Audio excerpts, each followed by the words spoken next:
I almost flew to the US, going to Georgia Tech for my PhD in genetic engineering. Like almost that happened. And yeah, 8 years later, like the team is now like a good 70 plus people strong.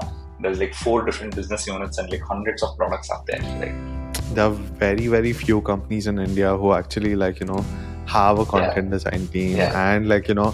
actually understand that okay, there is something called as content design. A lead designer at a company A, as of today, might not be a lead designer at a company B. That person probably might be a senior designer, or in some cases, probably a design manager also. So, this consistency is not there in the industry. I have a theory on it. My theory is basically that, and this is something that is pretty unique to Razorpay. I I don't think I've come across any other startup who's done that. Hey everyone, welcome to Product Stories, the podcast that delves into the minds of product and design folks to talk about their stories, challenges, and work. My name is Kaushik, and in each episode, I talk to my guests about how they work, the process they follow, new tools, and the breakthroughs they have had in their career. This week, our guest is Chetty Arun. He was previously the director of design at Razorpay. Razorpay is one of the finest fintech companies in India. We talk about his journey of becoming a designer, how he went about scaling the design team at Razorpay, and at the same time, we also talk about his learning and personal challenges. We also touch a bit upon organizational culture. This was a very fun episode. Chetty has had an amazing journey. I personally enjoyed talking to him, so I hope you enjoy the episode as well. It's so awesome to have you here, man. I've been wanting to invite you for the longest time since I started the podcast, and I'm finally glad I could get you here. And I'm so happy that you agreed the first time I asked yourself. Welcome to Product Stories. Thank you so much. Pleasure is all mine. I'd love to, speak and then see what comes out of this. Yeah. Why don't you start a bit about yourself? Like Yeah, I know a lot about you. I've been following your journey for like the longest time. So I want the audience to also know a bit got it. more about Um, I don't know how much to cover or where to start, but I'm Arun Chetty. People call me Chetty. I'm currently at Razorpay. I've been at Razorpay since the inception. We started somewhere back 8 years ago. And I remember myself walking into Bangalore somewhere in May of 2015. Self-taught designer. I come from IT Roorkee, where I studied biotechnology, which has nothing to do with design. As a naive designer, I started way back 8 years ago. And currently, while I was heading the design team till last couple of months, I'm currently kind of figuring out a bunch of new roles at Razorpay. So that's a very quick story on me. And talking about Razorpay, well, we started off as a normal payment gateway. This was again 8 years ago.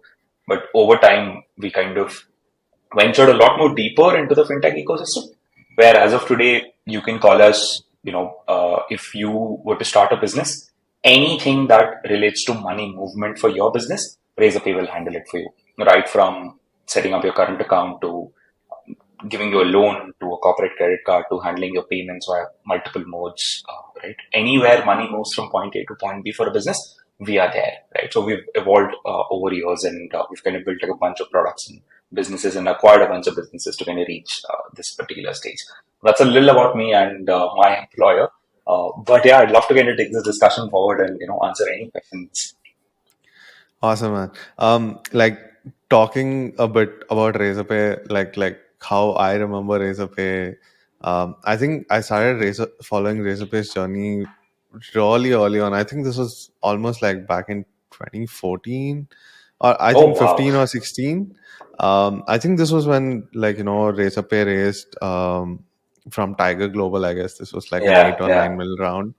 yeah. I've been following Razorpay's journey since, and the first time I came across Razorpay was also when I saw the Kormangla office.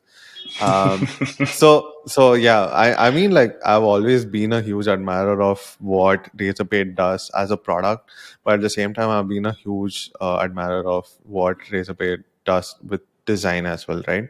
Especially the way design is done for a fintech product. So And you were one of the first designers in Razorpay. So kind of want to talk about like, how did your journey start with Hmm. Razorpay and like, how has it shaped so far? Yeah, that's an interesting story, and I was surprised to hear that most self-taught designers go through a very similar stuff. I thought my story was unique and all, but as I started talking to more people, I was like, "Yeah, ये तो सबके साथ होता है." So starting off, right, like as I said, I'm a biotech graduate. To be very honest with you, I almost flew to the US, going to Georgia Tech for my PhD in genetic engineering. Like almost that happened. So, and Harshal Mathur, the founder of Razorpay, and Shashank, the other founder, we had like a small group in college. Again, there's seniors. Harshal is 2 years senior to me, and Shashank is 3 years senior to me. So, what they did again back in college, they basically found out people who were enthusiastic in building products for people, a bunch of designers from here and there, a bunch of programmers from here and there, a bunch of PMs from here and there. And they formed like a small community. This is way back in 2011 and 2012. And that student group got us together where we started working on a bunch of products for the campus. And that created like a relationship, between me and the founders and a bunch of other folks also who are a part of Razorpay now. Some of them are. So that's how things started for me, where I picked up design as a hobby. My father's a professional photographer. He's not doing photography anymore, but when he used to do all of that stuff, I had a small inclination towards all the softwares that he used to use. Most self-taught designers start from there itself, right? Like fiddling with all of these softwares like Photoshop or Illustrator. So that's how I started as well. And turns out Harshal and Shashank, when they were setting up this group, they required people who knew these softwares. So basically, I wasn't a designer back then. I just knew these softwares. That's about it. I had no clue about what these softwares were used and what is user experience and how does this come into the picture. I was basically someone who could figure out this tool in the best way possible. Like you show me something, I'll recreate it or probably modify it in even in a better way possible, right? So I was one of those folks. Little did I know, somewhere in my third year, I understood that product design as a function exists and people get paid for it as well. I had no clue. I thought this was something that people picked up as a hobby. So a bunch of juniors from, again, that group itself, who were also designers, they went ahead and did some internships in housing, tiny up, a bunch of, that age startups back then. Yeah. And when they came back from their internships, I realized that, oh shit, this is something new. I didn't know you get paid for this thing. So that was like, I was super naive back then, right? To be honest, even now. So that got started me into taking design a little more seriously. And a lot of push from Herschel and a bunch of others also in taking that plunge that, you know what, leave biotech. There are enough people to figure biotech out. We want you to come to Bangalore and we are starting things up. So that's how I started, design and took design seriously for Razorpay, and that naive nature continued for a lot of years. Where so by the end of my college, I had offers from design and I had admits from biotech, MS, and PhD colleges as well.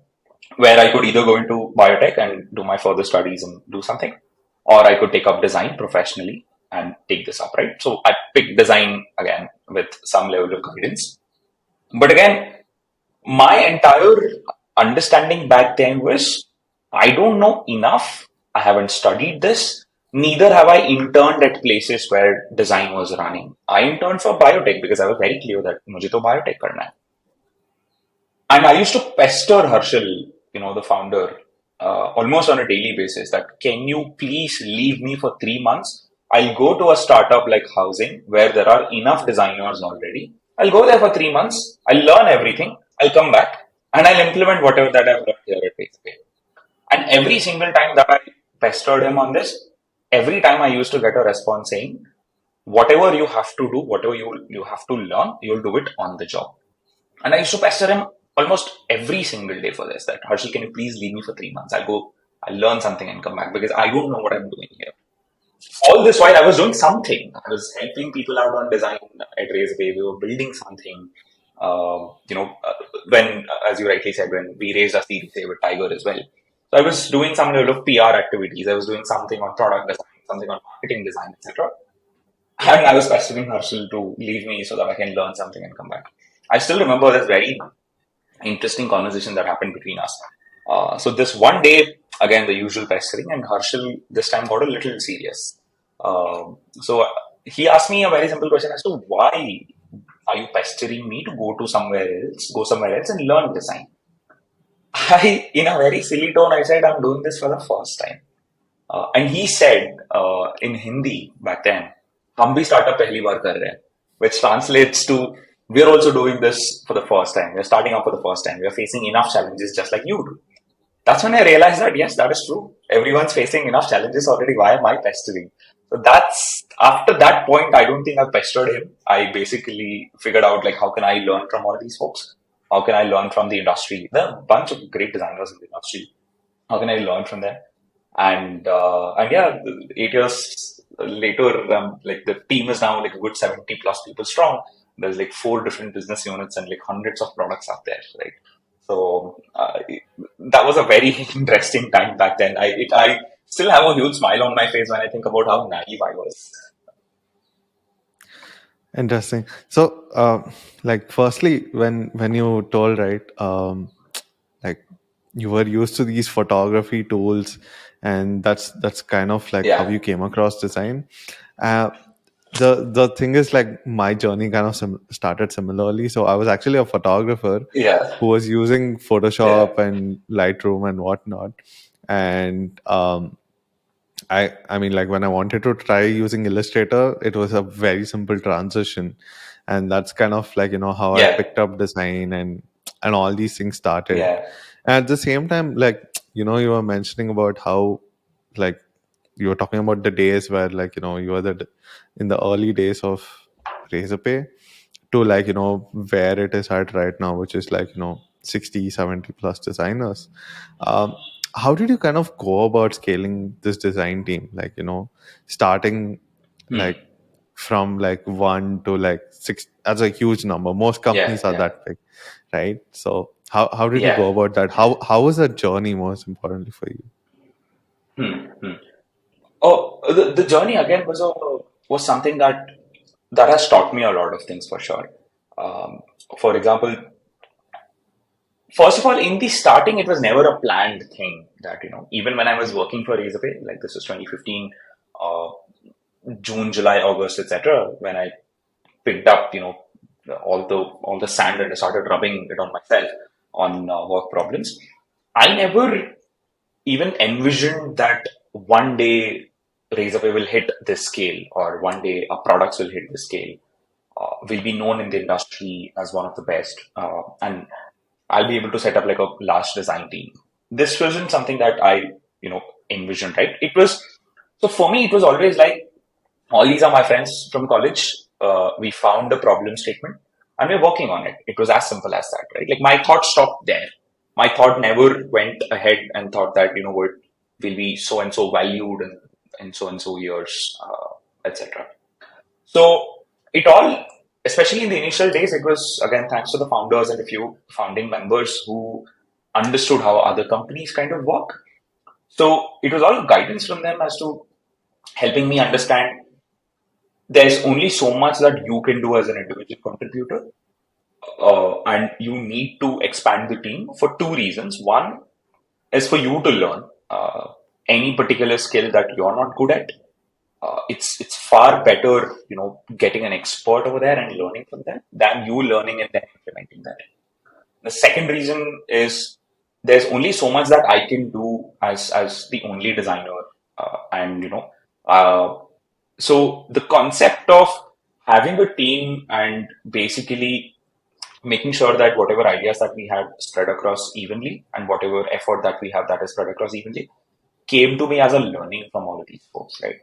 So the first few folks that we hired back then, they were all people who were far better than me in terms of almost every little thing. Uh, uh, be it their soft skills, be it their core design skills, etc. People who've actually worked at other companies with a larger design team who, came over here and then helped me set up the base, taught me how to set up the base, etc., etc. Right? So In fact, to be very honest, after doing a bunch of interviews is when I learned how to interview. Um, right. So over time, things kind of became a little more clear over time as the product also grew, as other teams also kind of grew.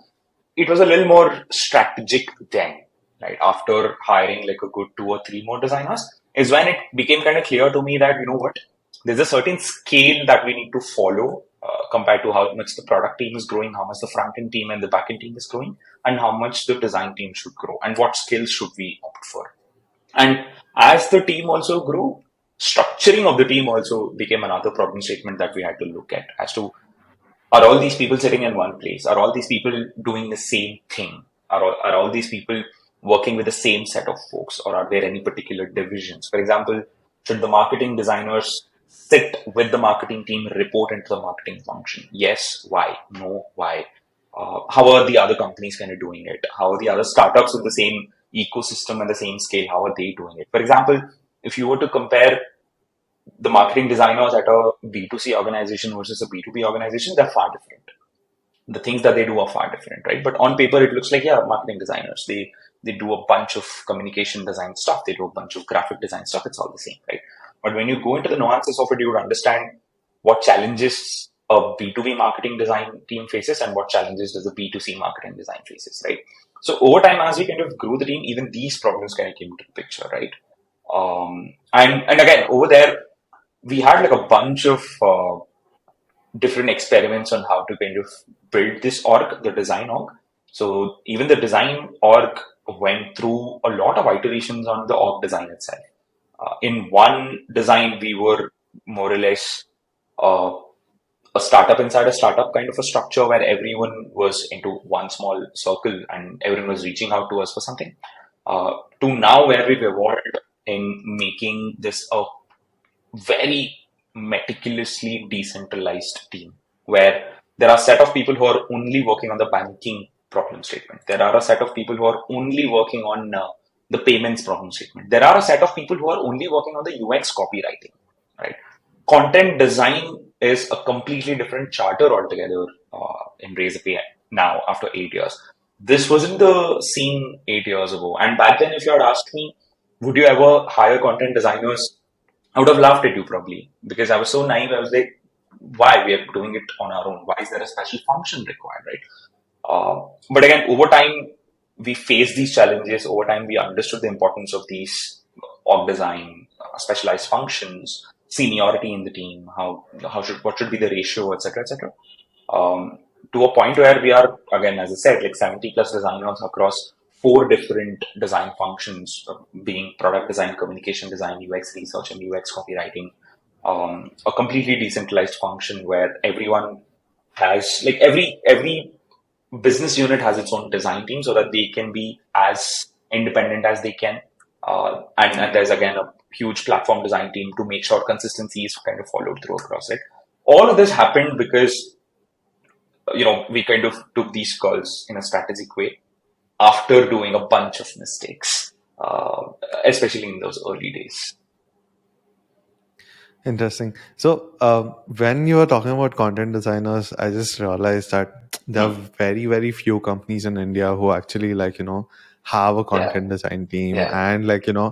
actually understand that, okay, there is something called as content design. There is a need for these content designers. Uh, That's yeah. a yeah, that's a great point. In fact, it's been 2 years now that we set up a content design team.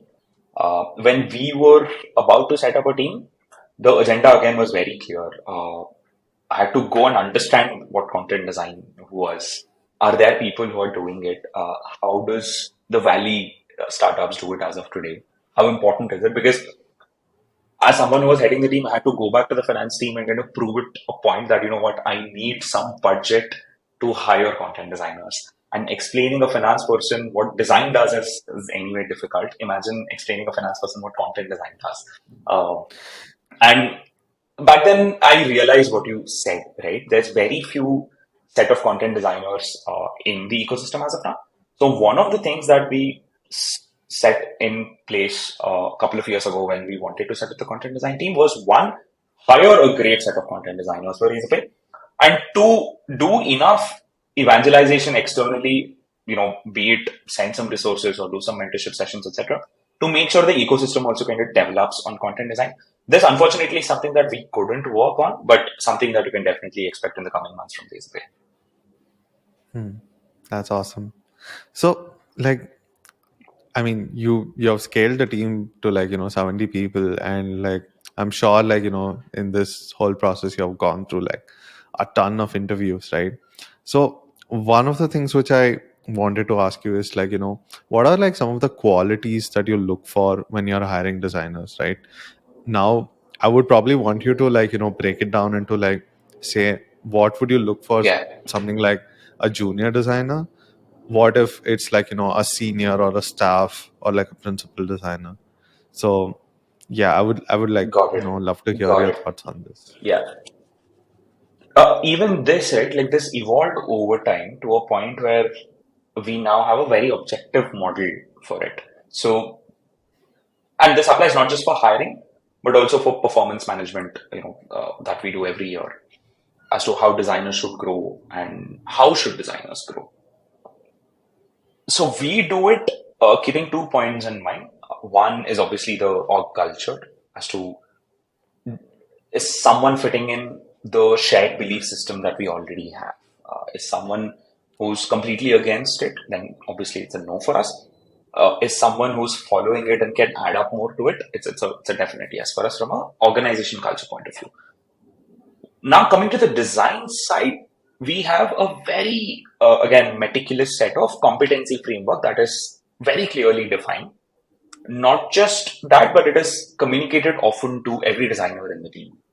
So the competency framework is again different for different functions. For example, the framework for UX researchers is a little different from product designers, is a little different for communication designers and writing, right? So the competency framework has like a bunch of pivots, and these pivots change with levels as well. I'll give an example. So one of the pivots for, let's say, the product designers is their product understanding. How clearly and how well are they able to understand the given product problem statement? Now, you've talked about seniority. How does a junior product designer differ from, let's say, a staff product designer, in their skills? The competency framework, we've kind of defined it in such a way that a junior product designer is someone who can understand a given product problem statement with some level of guidance. So these are the folks who will be able to question the PMs, question and the engineers and get some answers and basically understand the overall concept. If you go up the ladder, let's say if you go to a staff designer or a lead designer or a design manager, the same pivot, product understanding, has a different weightage. I'll come to this point, and has different understanding also. For example, the level of understanding that you would expect from a staff designer is much, much higher than someone who just joined, right? For example, from a staff designer, I don't expect this person to not just ask questions, but also to be responsible in creating a product strategy. Like, I want this person to be very deeply involved in discussions like what should we build the next quarter? What should be the strategy for us for, let's say, the next financial year? Or also in larger discussions like what should Razorpay build in the next 5 years, right? Like these kind of discussions I don't expect from a junior designer. Although I'm not saying that they're not allowed. If someone does it, the most happiest. But expectations are not on junior designers, such expectations, right? Now, similarly, if you go pivot by pivot, the same thing happens. For example, on, let's say, UI, on the UI skills, a junior designer would be someone who would be able to understand the current UI standards that Razorpay has, the design system, what components we have, etc., and use them in a way where, whatever that they're doing is logical and looks a certain way. But if you go up the ladder again, I'd expect, let's say, a lead designer to not just understand the current systems, but also to contribute onto those systems, test these systems, right? And go out of these systems also often, like challenge the status quo over here, and don't just stick to the design system, bring something new as well, right? So expectations kind of go up as you go up the ladder. One is this, like this what changes when you change the roles. Another thing that changes is the weightage of these pivots as well. For example, uh, if I were to note down all the pivots for a product designer, it will go from UX understanding, your UI skills, your product understanding and business understanding, the way you take ownership. For example, are you someone who needs micromanagement, or are you someone who understands a problem statement and you can basically run on your own, right? You're able to go meet your counterparts on PM, engineering, etc., and you're driving things. Or do you need some level of micromanagement over there? We test that also. How's your communication and collaboration, in the sense that are you someone who are able to very clearly articulate your thoughts? Are you someone who can question the feedback that is coming to you? Are you someone who can take the feedback that is coming to you, right? Both are important when it comes to feedback. You can't just hear the feedback and Yeah. just start implementing it. We also want you to question the feedback, right? So then comes leadership and mentorship. How are you helping others? How are you leading the team? Leading the team, not just in the sense of like a design manager, but how are you running the team, right? What are the programs are you running apart from designing the team? How are you giving feedback to other designers, right? All of this comes under leadership and mentorship. So all these pivots, they have a certain weightage. For example, someone who just joined Razorpay as a junior designer from fresh out of college, I do not expect a lot of leadership and mentorship from that person, right? So probably leadership and mentorship for that role is not more than 5 to 10%. But I definitely expect a lot of core design skills from that person. So UX, UI, product and business understanding are, let's say, each 20%, right? Now, as you go up the ladder, a design manager, I would definitely expect that person to have much, much higher leadership and mentorship aspect. I don't want to cap it at 5%, right? I'd probably have it at a good 15 to 20%. So as you go up the ladder, as your function changes, these competencies change, the weightage of the competencies also change, and the points or the expectations under these competencies also change. And the beauty of all of this is not just used for hiring, this is also used for throughout Razorpay for any designer's growth. It's very clear. For example, if I was doing a one-on-one with any person who's reporting into me, I'd go with the competency framework, saying that, for example, let's say if you were reporting into me, most of our conversations will be against this framework. So you can expect conversations like, Kaushik, currently you meet these expectations when it comes to leadership and mentorship. But as you'd want to grow into a staff designer or a design manager or a director, your weightage on these changes and the points or the expectations under these also change. Here is where you currently need some help, and here is how I can do something to kind of help you grow that. So this framework not just helps us in hiring, but makes it very easy for every single person in the team across Razorpay, not just in design, to kind of very clearly know what should I do to grow, what should I do to get that next level, right? For example, a bunch of designers move to the product management side. A bunch of strategists move to the product management side. A bunch of engineers, are interested in taking up design. It becomes easy then as well. I can just go to them, help them understand the competency framework, and they now know what they need to do to jump from, let's say, an engineering vertical to, let's say, a product management vertical, right? So this is something that we've kind of cracked very well, not just for the design team, but across Razorpay. And this is Awesome. also something So that I I absolutely think we should make public. You might see this public very soon again. Great. I think this is probably one of the best ways someone has explained to me what they'll look for in a candidate when they're interviewing. This obviously comes from the fact that um, you have set up the right framework towards people and like what you exactly want in your design team. I think that contributes Yeah, to it as well, but also the fact that you're able to like clearly differentiate that this is exactly what I want out of a junior designer and this is exactly what I probably want out of a staff or senior designer. I think yeah, that is important because in the whole ecosystem we see this problem, right, where like junior designers are always constantly struggling to get hired, and then senior designers probably don't know if they want to take the IC path or if they want to take the managerial yeah, path. yeah, So I think I think that's something that your framework kind of really well accounts for. So yeah, I think kudos to you for that for sure. Again, right, this came out after like a lot of discussions in the team and learning a lot from the other verticals also. Like we've seen that the product management team was doing something like this, and we kind of got inspired from them. Um, and another very interesting thing, I'm not sure how many people would agree to this, uh, but the consistency of these designations is also not sorted in the industry.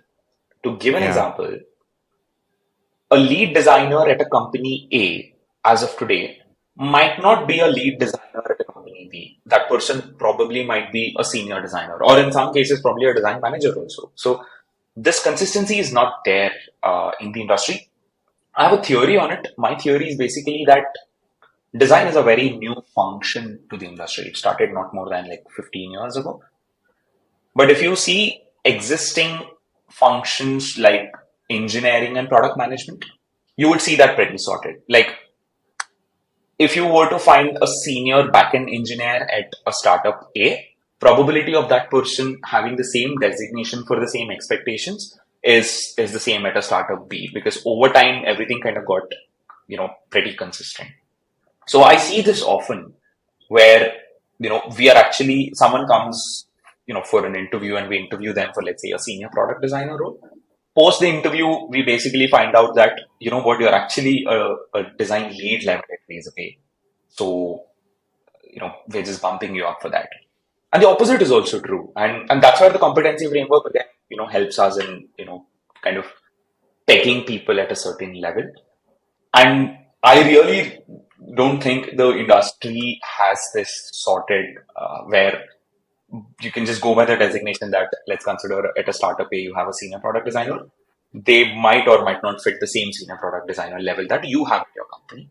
Over time, I definitely see this kind of happening, but again, it might take some time. And same goes for other designations also. Like a few companies call it, like we call it product design. Some call it UX design. Some call it interaction design. Some call it something else, right? So over time, I definitely see this getting some consistency, but yeah, currently this problem exists as for me.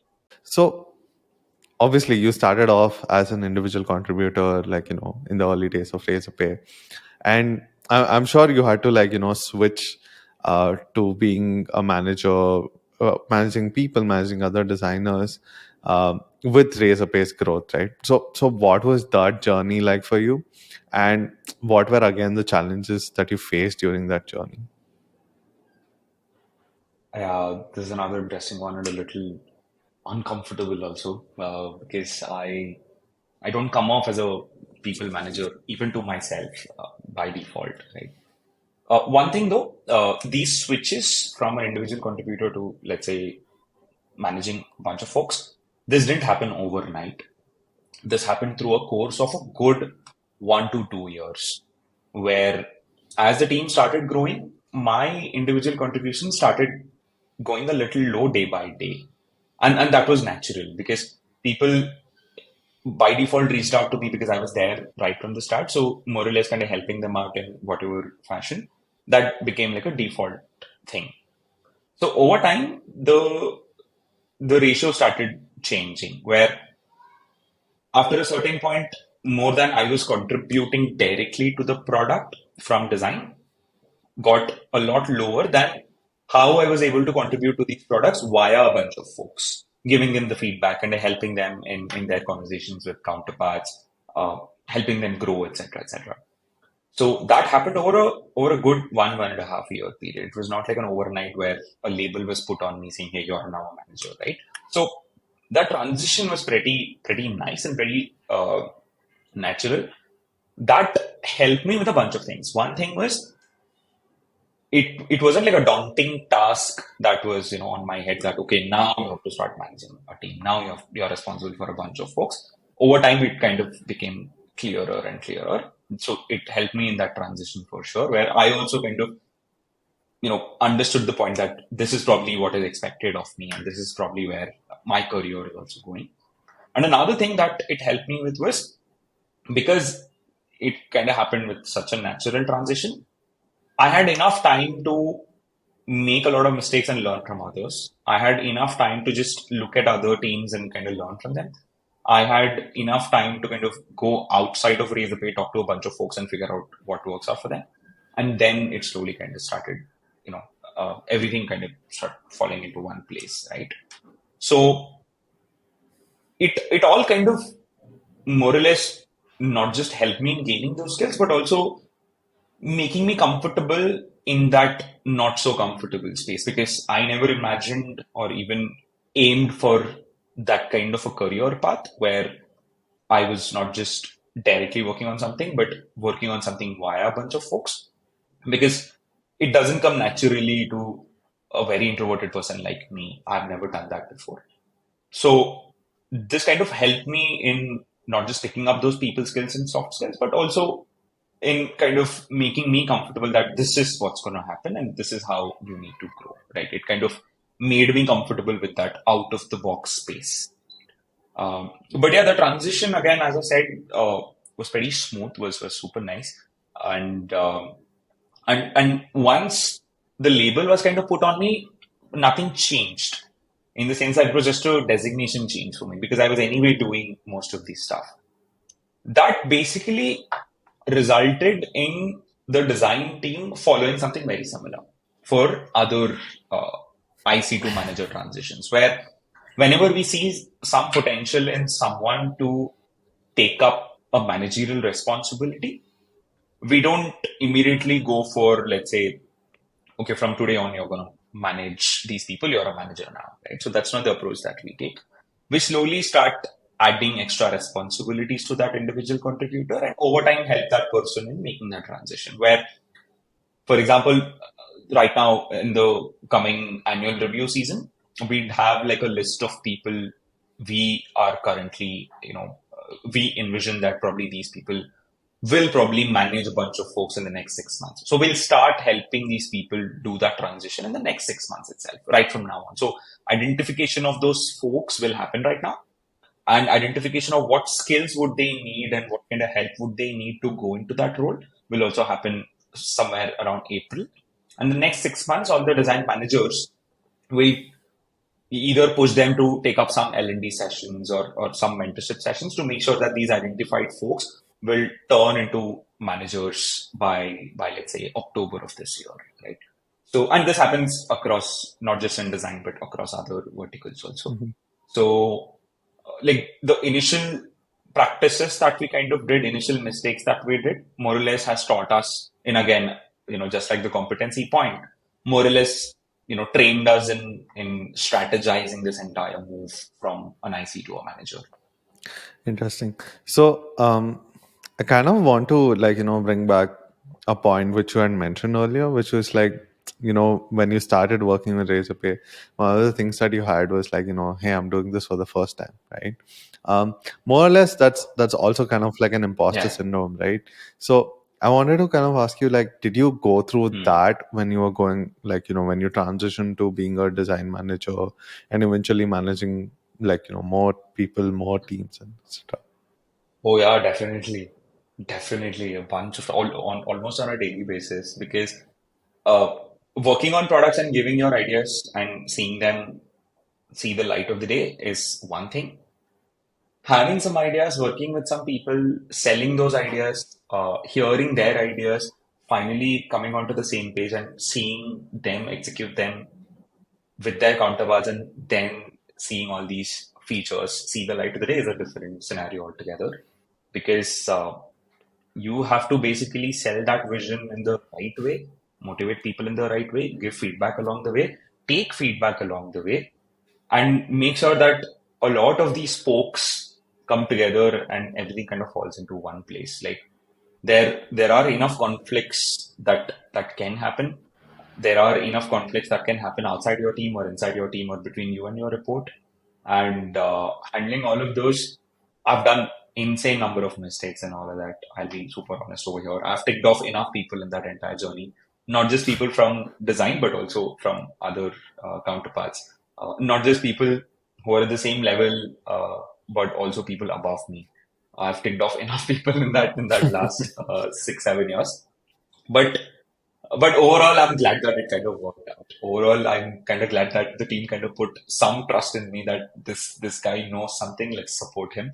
And I was, thankful to have a team which is super supportive, as well as someone who reverse manages me, someone who basically gives me enough feedback that I know how to grow. Because the biggest part was to go into a one-on-one and take that honest feedback from someone saying that you push your ideas a lot stronger on us. Probably you should give us some level of ownership or some other feedback on, let's say, the way you give feedback is not as great. There should be some other way, etc. Right? Like hearing these, that kind of a harsh feedback for the first few times was a little difficult. A little difficult to digest and act on it. But over time, it kind of trains you to, keep an eye out and keep an ear out for such feedback, and also which feedback is important and how to kind of work on it. So managing people has been a very, especially in those initial days, it was a little nerve wracking as it was exciting. But yeah, imposter syndrome throughout it was right there next to me. Awesome. So, like, again, like, continuing on your journey of like being a design manager and then now a director, what has your top learnings been like what is something that you would like to share?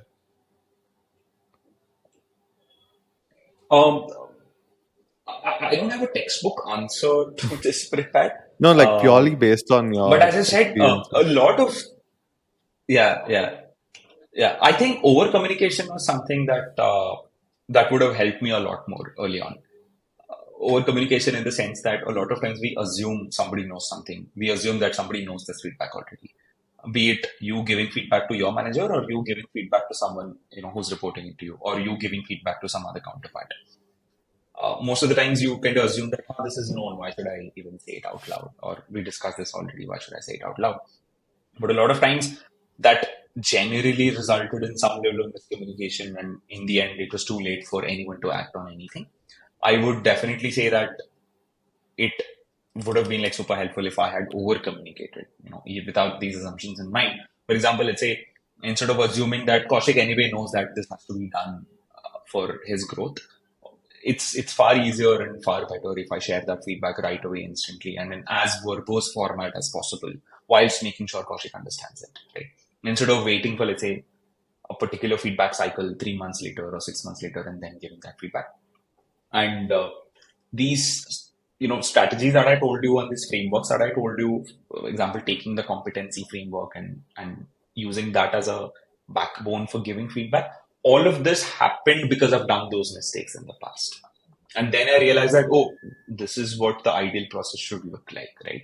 So a lot of times you you do not know like where else can you take that feedback from. In fact, this idea of taking the competency framework as a backbone and then adding feedback on top of that was an idea that I got after speaking to the strategy team. They were doing something similar, right?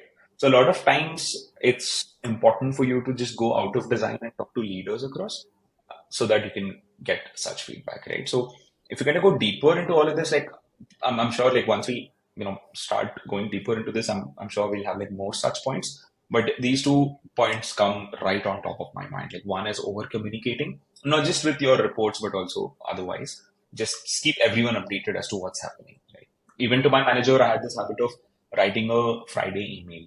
So I'm a journaling nerd. I write down every little thing that is happening. That's not because I need to send a report to someone. It's just a very organizing habit that I have.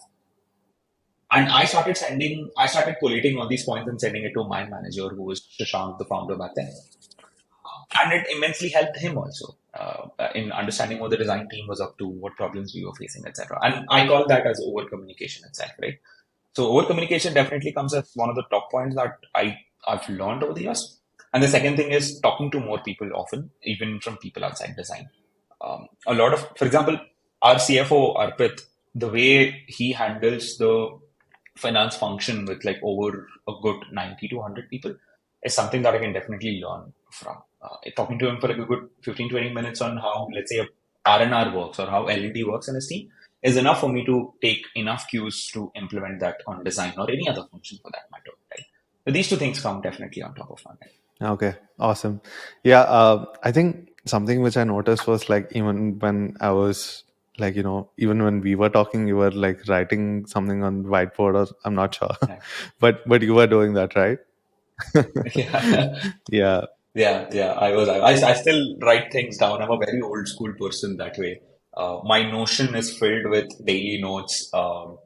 I'm the sort of a person who posts on Slack saying, Kaushik and I had a call about something. Here are the bunch of notes that we discussed. Here are a bunch of decisions that we took. And again, this practice comes from Razorpay itself because we are a very transparent organization to a point where you might be overwhelmed with the amount of information that is publicly available inside Hmm. Razorpay. So much to a point that there have been instances where I and a bunch of designers were doing some design reviews by showcasing things on the main screen. HRs, marketing folks, even folks from finance have entered our meeting rooms and gave us feedback and went back.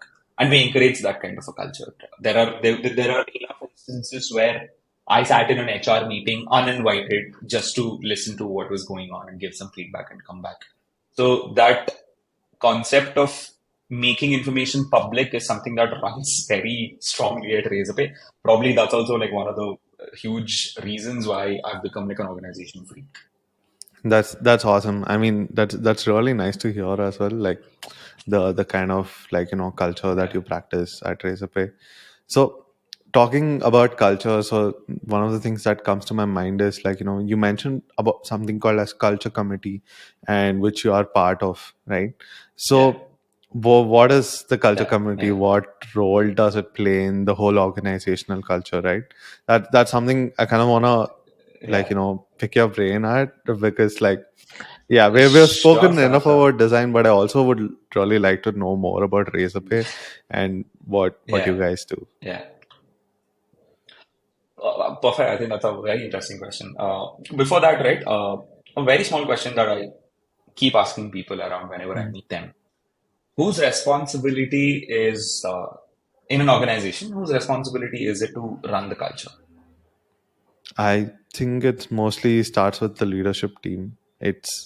I mean, there's usually Okay. thing that it's more of a HR thing, but I think it starts with Mhm. leadership team and it gets top down driven, I guess. Got it. Got it. That's the usual answer that I keep hearing, by the way. But I have a slight disagreement to that. I think culture is everyone's job. And another thing, which is something that Netflix co-founder quotes often, is culture is not about having Diwali gifts or a table tennis, set up at the office or having a free lunch or a free dinner at the office. It's about creating the right colleagues or having the right set of colleagues at work. Like, so his statement goes something like this, like the right set of colleagues trumps everything. Like that's a perk that can't be bet by, let's say, free lunches or Christmas holidays or Diwali gifts or whatever, right? And I very strongly go by that dialogue. So this was somewhere back 2018 early, ending or 2019 early. I and a bunch of people who were a part of the founding team at Razorpay got together and realized that culture is, again, as I said, not just the HR's responsibility or the leadership's responsibility. It's everyone's responsibility.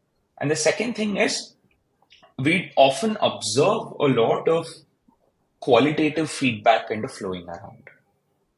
For example, you might go into the balcony, have some coffee with a colleague of yours, and you'll start discussing or ranting in a lot of cases about a certain process or a certain behavior that you see. And these conversations never come out. They're mostly, they're just talked in that balcony, right? So I wanted to be the eyes and ears of the organization so that I can hear all these conversations, take the right feedback, go back to the leadership, go back to the founders, present them this feedback very clearly, and have actionable insights on them. Right. And I'm someone who fundamentally believes that someone's perception about their employer is not from global activities that the employer does. For example, if let's say If Razorpay as of today gives iPads to every single person, that's not going to make our culture any better than what it is today, right? That global activity is not going to help us do any better. Everyone's perception of Razorpay is dependent on the 10 to 12 people that they interact with on a daily basis. And a lot of behaviors, a lot of collaboration exercises, a lot of nuances come into the picture, which eventually form the work culture for you. Like that's your definition of a work culture.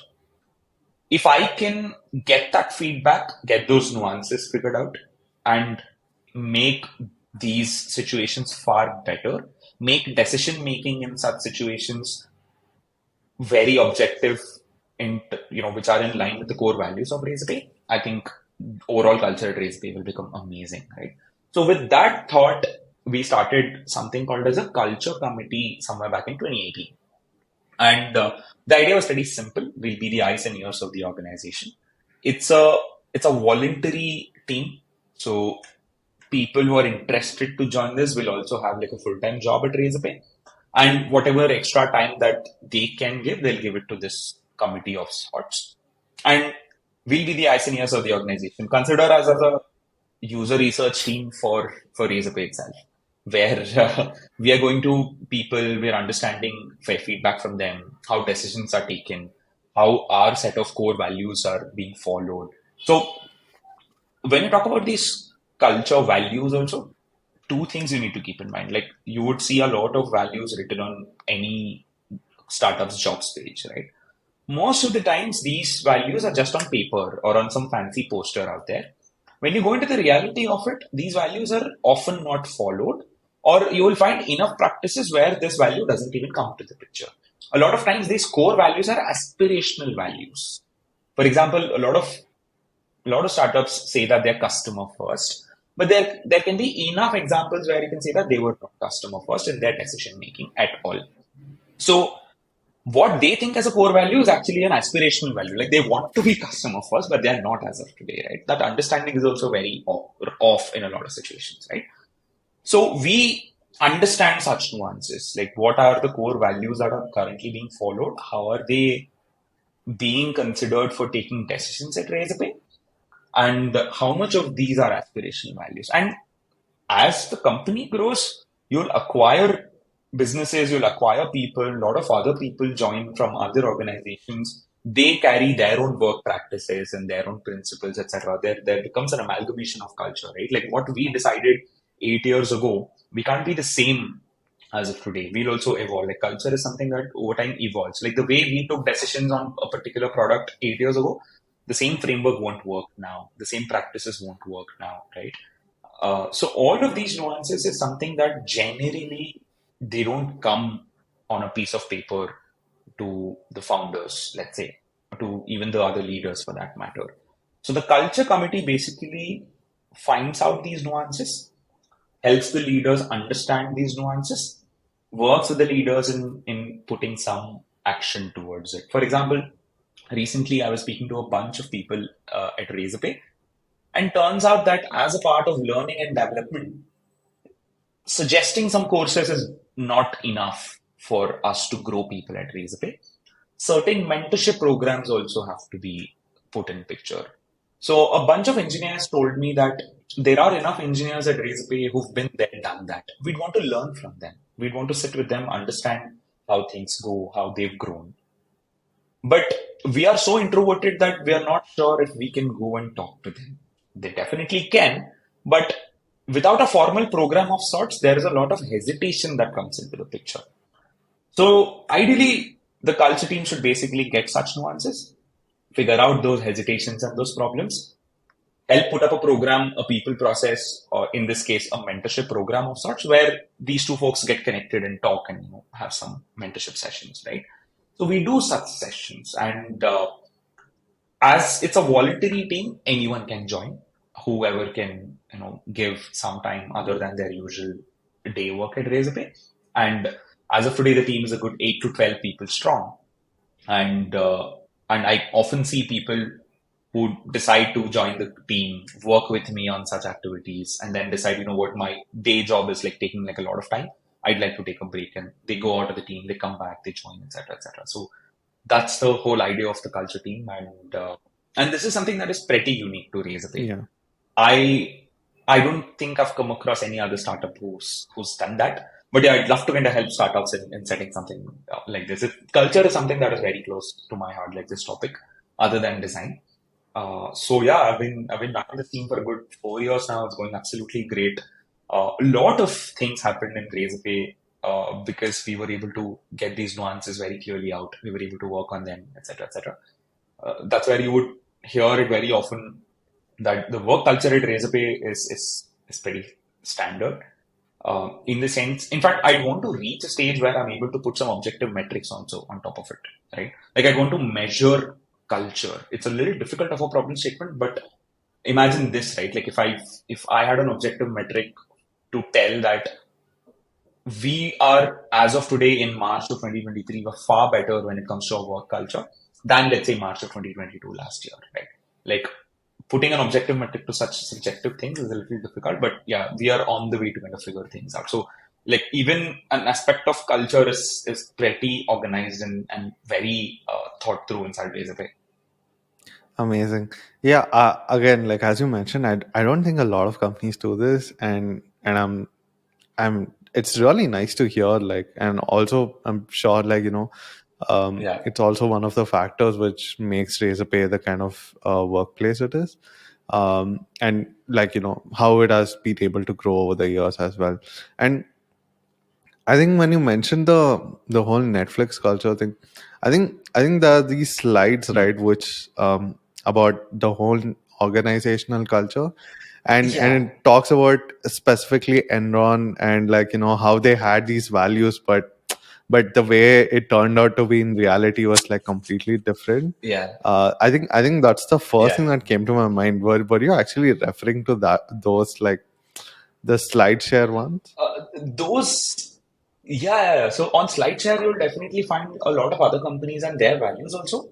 But as I said earlier, right, like these, in most companies that I've interacted with, most of these values are either on a slide, or they're on some fancy posters across the office. Like on a wall, you would see like a very beautiful value written, "We are customer first" or "Be customer obsessive," etc., etc. But that's where things stop for most companies that I've personally interacted with, right? But as I said, right, these values should come into the picture for an employee at every step, right from hiring, when they join, they understand how things work, their discussions with their counterparts, their discussions with their managers, their personal growth at Razorpay, their performance management, rewards and recognition. How are they dealing with the end customer? Anything, any particular decision, any conversation should be against a particular value. I'll take an example also, right? Um, so one of the values that we fundamentally follow at Razorpay is autonomy and ownership, where we say that we are not micromanagers. We only discuss about goals. How do you achieve these goals is left to an individual and a team. To give an example, if the goal is to do X billion dollars by let's say the next 1 year, there are different ways to achieve it. You would never see someone giving a blueprint for that. You would never see someone micromanaging you saying, Kaushik, I want you to do one, two, three, four, and five projects for you to reach those $1 billion of revenue. Right? It is always, Kaushik, here is a goal that we're trying to achieve in the next 1 year. What do you think about it? How do you think we can reach? Similarly, we'll go to the marketing team. Hey, here is something that we're trying to do. How do you think we can reach? Right? We put that pressure on people. Now, when Kaushik joins Razorpay, if let's say if this particular value is not explained in the right way, or if this value only exists on a piece of paper or on a wall, it will be very difficult for someone like a Kaushik who's not aware of this value to take that pressure. It's actually you're basically thrown into an ocean with some level of guidance, right? You're like the entire ownership of this huge thing of reaching X billion dollars by the next 1 year is on you and your team. How do you reach that? What should you do? Everything is up to you. Nobody's going to come and tell you, here is what we want you to do, right? I'll give another example also. I've talked about transparency, right? Like where information is kind of public inside Razorpay unless it is confidential, right? So this practice of, you know what, you can question things and you'll get answers. You can very well challenge the status quo and you'll get answers. You'll be supported for that. All of this again, we've seen it resulting in great products being formed, great business strategies being formed, and we've seen it directly impacting the business that we're doing. And all of these values are very interdependent. For you to take that ownership, for you to challenge the status quo, you need to have the right information handy and the right resources handy. So that's where our transparency as a value comes into the picture. That's where our challenge the status quo as a value comes into the picture, right? So in most companies, these values they don't formulate into something actionable. They're just on a paper or on a slideshow. They don't penetrate deeper into your usual work day. How do you take these decisions? For example, a lot of times you would see a huge mail thread going on or a huge Slack thread going on where there is no bias for action. But one of the values at Razorpay is agility, where we say that there always should be a bias for action, right? There's enough growth, enough room for growth, and there's enough room for you to fail. There's no room for fail, for a fear of failure, and for you to get to grow. There's enough information available for you to take that level of ownership, right? So you'd often see people using this value and reminding others that, hey, probably we are doing a very lengthy discussion on this topic, which probably might not require that level of discussion. We need to take an action over here. We need to have a strong bias toward action. Can we do this and this and this, right? Where you disagree and commit. So in having these practices kind of coming into the picture where these values are translating in this work to all these work practices is what we invest on, right? Which is where I personally see a lot of companies kind of going a little off, where while I do see these values neatly framed and fancy wall posters, etc., but rarely I've seen everyone in the organization understanding these values and using them to take certain decisions in their workday. Yeah, awesome. So, I do have like a very interesting story of like one particular company which does this. So I'll actually want to like kind of take it offline and discuss that with you. But Oh yeah, I would love to. yeah, since like in the interest of time, I would like to actually like, I mean, we have actually reached the end of the episode, and I usually like Yeah, end my episodes with like a bunch of rapid fire questions. So if you're ready, we can sure. actually get started with it. Yeah, let's do it. Awesome. Okay. First one is a very simple one, according to me. Generalist or specialist? Oh, I would always say a Okay. journalist. This one, I think I'm gonna kind of put you in a spot. Among all the designers that you have worked with in Razorpay, who would you say is your favorite designer?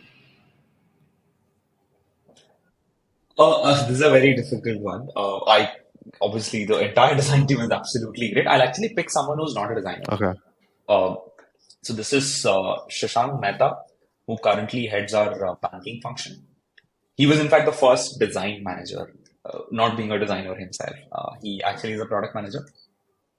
Most of the practices that I talked about today, most of the practices that are still live today at Razorpay, are all thanks to efforts that he initiated and the support that he's given me and a bunch of other designers. Okay.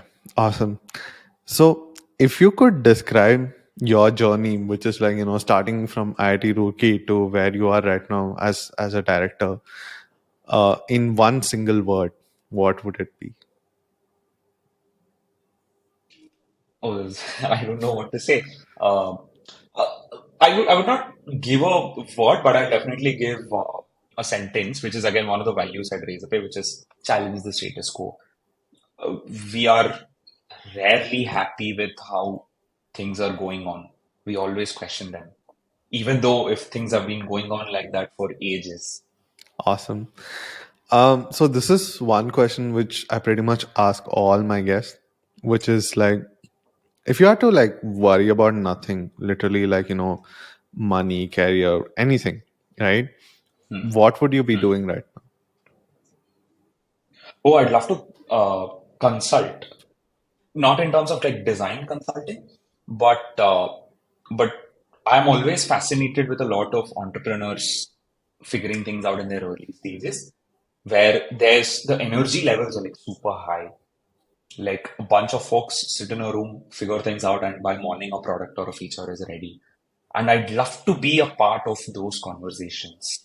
I've seen them happening at Razorpay. I still see them happening at Razorpay often. But when I go talk to founders from other domains, I am just super flustered with challenges that are there across domains. Awesome. So that was my last question. But yeah, thank you so much for doing this. This has been wonderful. I actually feel bad that we had to like end this in just an hour. I think this conversation could go on for quite some time. There's just so many other things that I would love to discuss with you. Probably, I don't know, we should do like a Twitter space or something again, like with like a Oh, more I'd love to. topical this thing. But again, man, Yeah. thank you so much for doing this. It was a wonderful conversation. I thoroughly enjoyed this conversation, and finally, like to talk to the person uh, who's behind Razorpay's designs and like behind the design team and everything. Yeah, it was an amazing time for me. I'm glad you had fun. I had so much fun. A lot of things that we talked about, a lot of notes that I made on what we spoke. But yeah, thank you so much. This was amazing. Awesome. Thank you so much for tuning in. Make sure you like, share, and subscribe to Product Stories for more such episodes.